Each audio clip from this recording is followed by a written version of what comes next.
بسم الله الرحمن الرحيم. عن مدرك قال حججت مع أبي فلما نزلنا منى إذا نحن بجماعة فقلت لأبي ما هذه الجماعة؟ قال هذا الصابئ، فإذا رسول الله صلى الله عليه وسلم يقول يا أيها الناس قولوا لا إله إلا الله تفلحوا. قال الهيثمي عن الحارث بن الحارث الغامدي رضي الله عنه قال قلت لأبي ونحن بمنى ما هذه الجماعة؟ قال هؤلاء اجتمعوا على صابئ لهم. قال فتشرفت فإذا برسول الله صلى الله عليه وسلم يدعو الناس إلى توحيد الله وهم يردون عليه الحديث. كذا في الإصابة عن حسان بن ثابت رضي الله عنه قال حججت والنبي صلى الله عليه وسلم يدعو الناس إلى الإسلام وأصحابه يعذبون، فوقفت على عمر يعذب جارية بني عمرو بن المؤمل، ثم ثبت على زنيرة فيفعل بها ذلك. كذا في الإصابة. معزز سامعین کرام، دعوت کے اندر ہدایت ملنے کے لیے مجاہدہ شرط ہے. صرف دعوت دینا یہ کافی نہیں ہے، بلکہ دعوت جو ہے یہ مجاہدے کے ساتھ ہے. اسی لیے اللہ رب العزت نے قرآن کریم کے اندر کہا والذین جاہدوا فینا لنہدینہم سبلنا، کہ جو ہمارے راستے میں جد و جہد کرے، محنت کرے، کوشش کرے کہ ہم اس کو اپنے تک پہنچنے کے تمام راستے سجا دیں گے. تو دعوت جو ہے اس کا تعلق جو ہے وہ سہولت کے ساتھ، رخصت کے ساتھ، عافیت کے ساتھ دعوت کا تعلق نہیں ہے، بلکہ دعوت کا تعلق عزیمت کے ساتھ، بصیرت کے ساتھ ہے. اس لیے حضرت مولانا یوسف رحمۃ اللہ علیہ فرمایا کرتے تھے کہ تم محنت کر کے اللہ کے جو فیصلے نازل کروا سکتے ہو وہ آرام کر کے نازل نہیں کروا سکتے.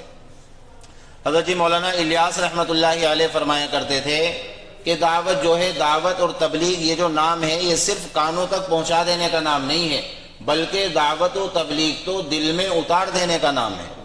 اب اس کا مطلب یہ نہیں ہے کہ ہدایت جو ہے یہ ہمارے ہاتھ میں نہیں، ہدایت تو اللہ رب العزت کے ہاتھ میں ہے. اللہ رب العزت جس کو چاہے گا ہدایت دے گا، اور جس کو اللہ رب العزت چاہے ہدایت دے، جس کو نہ چاہے اللہ ہدایت نہ دے.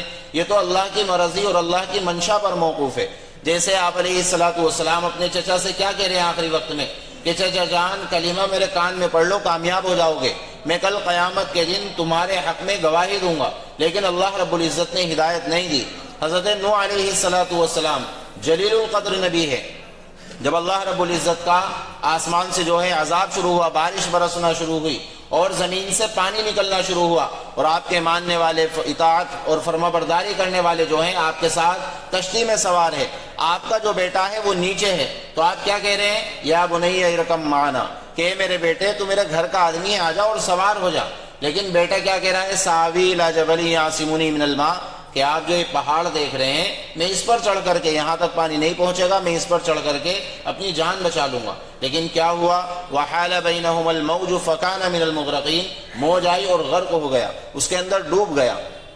تو ہدایت اگر اللہ رب العزت انسان کے ہاتھ میں رکھتے یا حضرات انبیاء علیہ السلام کے ہاتھ میں رکھتے تو نبی کا بیٹا ہے تو کہاں جا رہے ہیں؟ جہنم کے اندر جا رہے ہیں. آپ علیہ السلام کے چچا ہے، آپ علیہ السلام ان کی کتنی فکر کر رہے ہوں گے؟ جب آپ علیہ السلام نے دوسروں کی، غیروں کی اتنی فکر کی ہے تو ان کی کتنی فکر ہوگی اپنے سگے چچا کی. لیکن ہدایت جو ہے یہ اللہ رب العزت کے ہاتھ میں ہے. لیکن ہمارے پاس جو ہے وہ انتھک محنت ہے، کوشش کرنا ہے. پتہ نہیں اللہ رب العزت کس کو ہدایت دے دے اور اللہ رب العزت کس کو ہدایت نہ دے، یہ تو اللہ کی مرضی اور منشا پر موقوف ہے. حضرت جی مولانا الیاس رحمۃ اللہ علیہ فرمایا کرتے تھے، آپ کا ملفوظ ہے کہ کام میں تو ہزاروں لگے ہوئے ہیں، لیکن اصل لگا ہوا وہ ہے جس کو لگی ہوئی ہے، اور لگی ہوئی اصل اس کو ہے جو لوگوں کو لگانے میں لگا ہوا ہے. حضرت یہ فرمایا کرتے تھے اللہ کے نبی علیہ السلام ایک شخص کو دعوت دے رہے ہیں، آپ مسلسل اس کو سمجھا رہے ہیں، آپ کے صحابہ وہاں موجود ہیں اور آپ کے صحابہ کا یہ گمان ہے کہ یہ شخص ایمان لانے والا نہیں ہے. تو حضرت عمر رضی اللہ عنہ وہاں پر موجود ہے. عمر فاروق رضی اللہ عنہ کہہ رہے ہیں یا رسول اللہ آپ اجازت دیں تو میں اس کی گردن اڑا دوں. اللہ کے نبی علیہ السلام نے آپ رضی اللہ عنہ کی بات پر کوئی توجہ نہیں فرمائی، اور آپ علیہ السلام مسلسل دعوت دیتے رہے یہاں تک کہ وہ حکم نامی شخص مسلمان ہو گیا.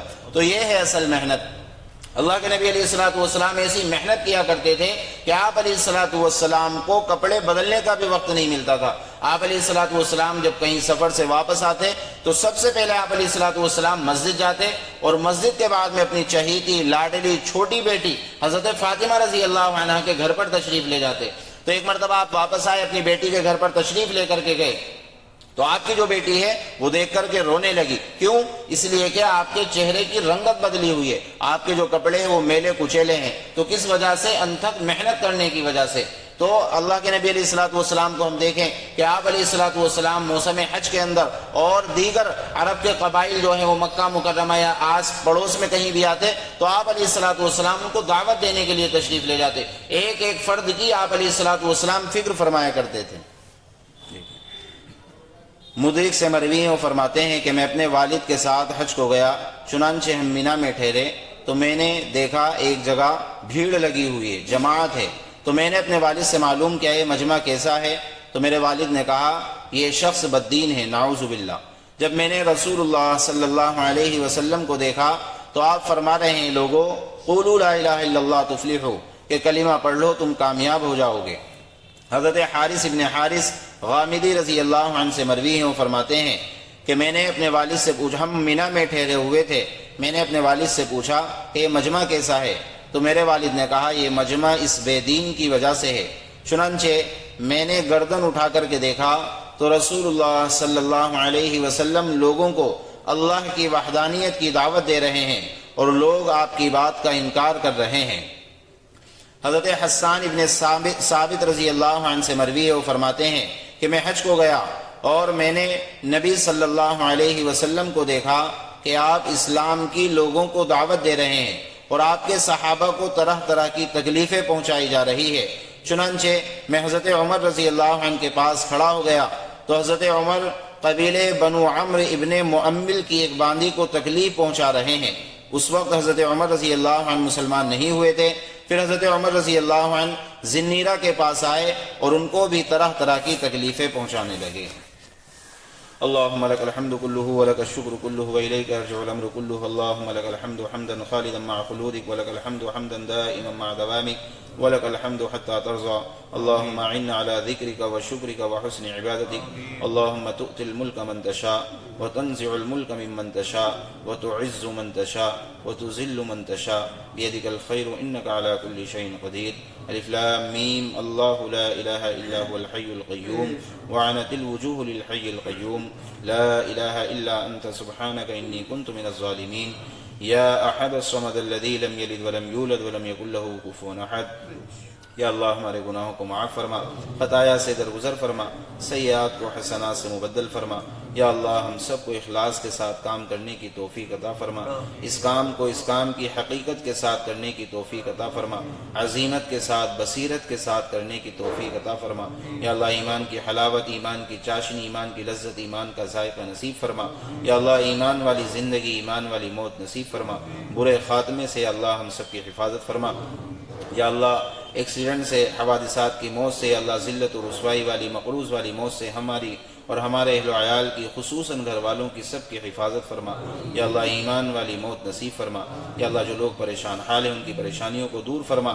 یا اللہ جو مقروض ہیں ان کے قرض کی ادائیگی کے آسان اسباب مہیا فرما۔ جو ناجائز مقدمات میں پھنسے ہوئے ہیں یا اللہ ان کی رہائی کے آسان اسباب مہیا فرما۔